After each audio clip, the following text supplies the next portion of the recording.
আমাদের কাছে জাতীয়তাবাদী দলই অন্য দলের চাইতে বেশি আস্থাভাজন, যার কারণে জাতি ও দেশের কল্যাণের জন্য আমরা জাতীয়তাবাদী দল, শহীদ জিয়াউর রহমানের আপনার দল,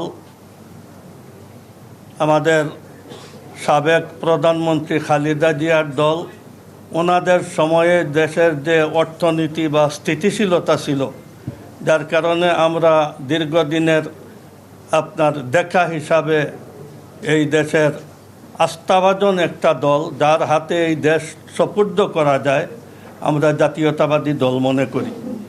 যার কারণে আমরা বিশ্লেষণ করে, আমরা নিজে নিজে চিন্তাভাবনা করে সিদ্ধান্ত নিয়েছি যে আমরা ইলেকশন জাতীয়তাবাদী দলের সাথে করব। যার কারণে আমরা এই সিদ্ধান্তে উপনীত হয়েছি। আল্লাহ তাআলা যেন আমাদের সামনের রাস্তাটাকে যেন ভালো রাখেন, ভালো চলেন।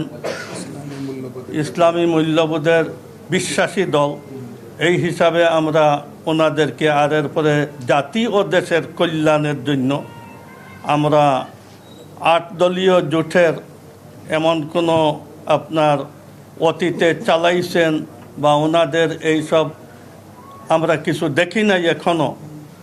আমরা বিএনপিকে 3 টার্ম দেখছি, যার কারণে আমরা বিএনপির উপরে আস্থা রাখতে পারি। আর বিএনপির উপর কাছে এই আবেদন আমাদের থাকবে যে সরকার গঠন আল্লাহ তাআলা যদি তৌফিক দেয়, তাহলে এই দেশের জনসাধারণ যেভাবে দেশকে সামলানো আর অগ্রসর করে নেওয়া, ঠিক এইভাবে ইসলামী অঙ্গনটাকে যেন আপনার গতিশীল করা হয়। আওয়ামী লীগে এই 15-16 বছরে ইসলামের যে অবস্থা ঘটাইছে, এখান থেকে যেন আমরা উত্তীর্ণ হইতে পারি। আল্লাহ তাআলা যেন আমাদেরকেও ইসলাম নিয়ে, ধর্ম নিয়ে, দেশ নিয়ে যেন সুন্দরভাবে আমরা চলতে পারি, এটা আল্লাহ তাআলার কাছে আমরা কামনা করি।